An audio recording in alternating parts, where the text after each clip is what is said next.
Hey, there's Dr. Corey Gilbert with the Healthy Marriage Inner Circle and the Warrior Marriage Podcast. And today we're going to look at H. Norman Wright and his book Marriage Counseling, some key things that might help you when it comes to seeking someone to talk to or actually yourself addressing some issues.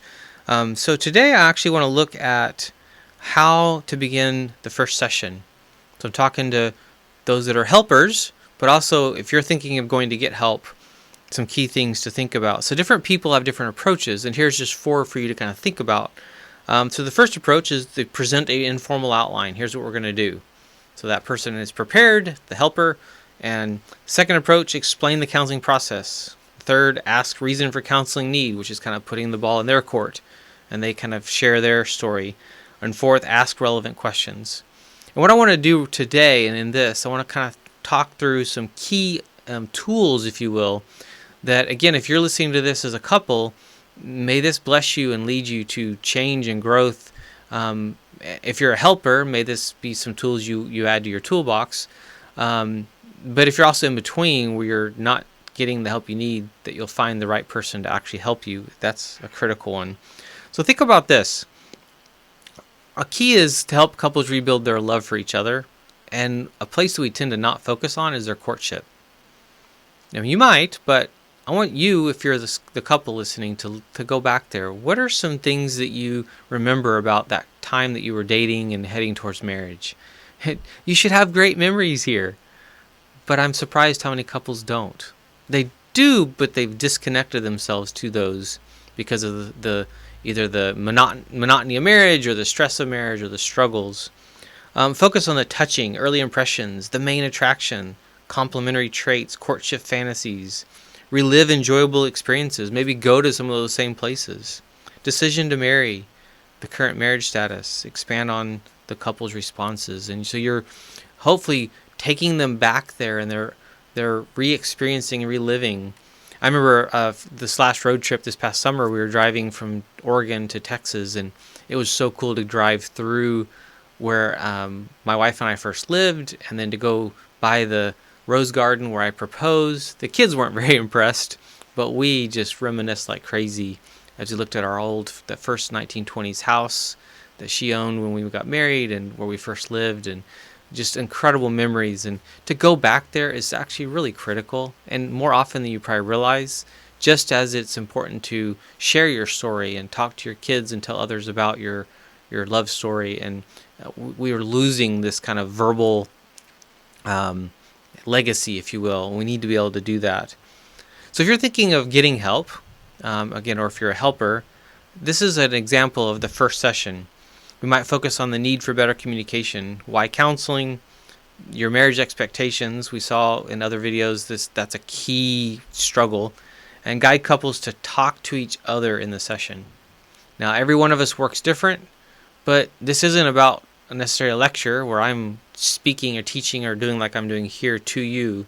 This is way more about how the couple communicates. So getting them to turn towards each other and deal with stuff together, where you're more like a mediator, is a key tool that I use, but one that a lot of counselors and helpers use, and pastors.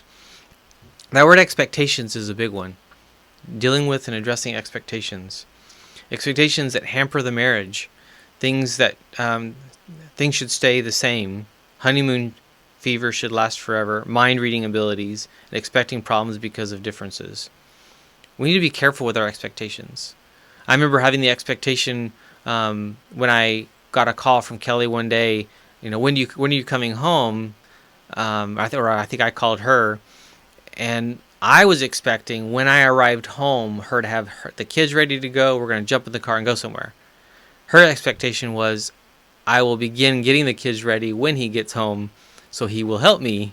And so then those worlds collide, and there's potential conflict, or it's funny because you realize we never verbalized our expectations. Other things are different, where you actually do have expectations and there's a collision and it might be difficult, and that's what grows a marriage, those conflicts. Things should stay the same. No, things are constantly changing. But if I have the expectation that they stay the same, I'm going to struggle.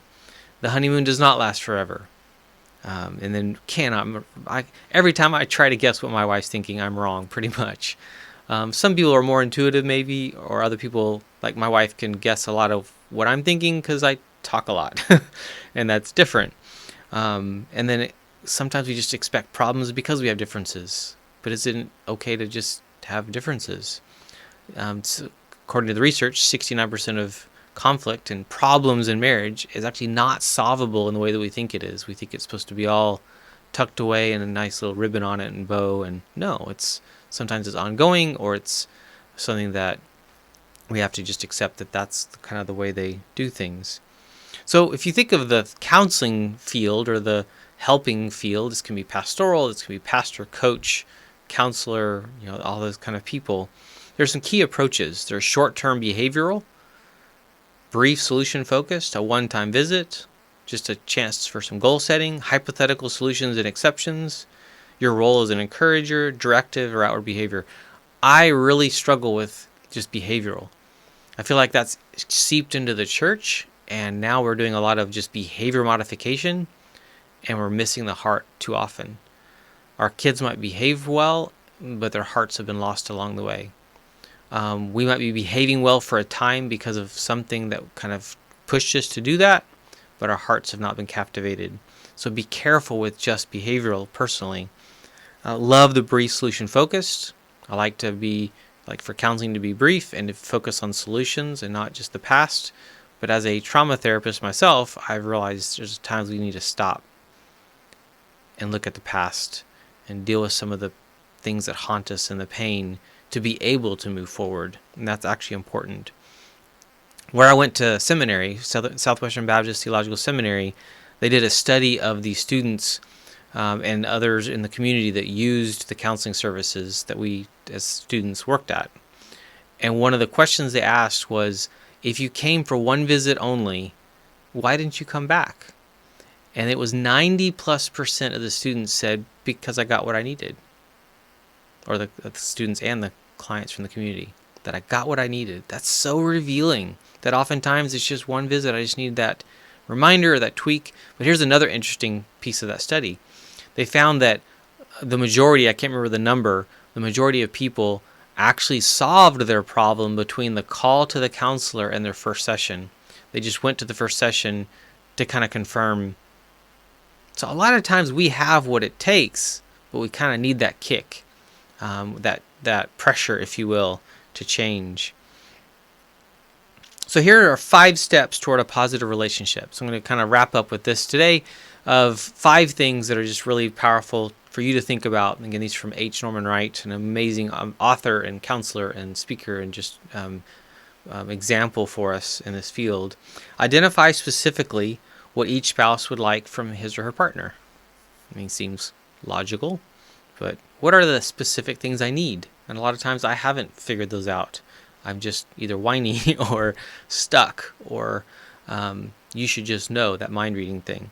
Teach them to express this in a positive way rather than focusing on what they don't want.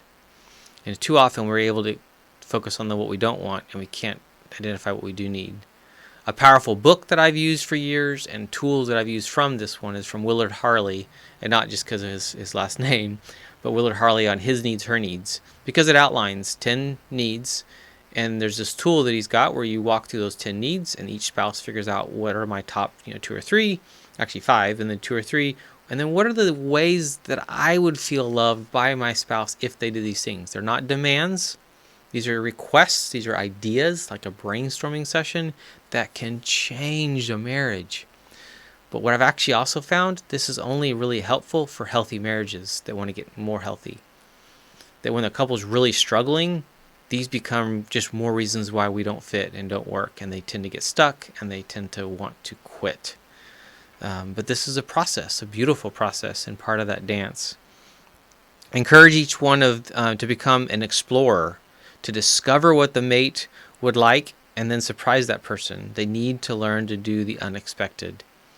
We need to continue with dating and romance and being more in tune with them versus we just did that while we were dating, courting, and now we just kind of exist. So kind of coming back to that, like I mentioned earlier. Encourage them to thank and compliment the spouse each time they receive a positive response.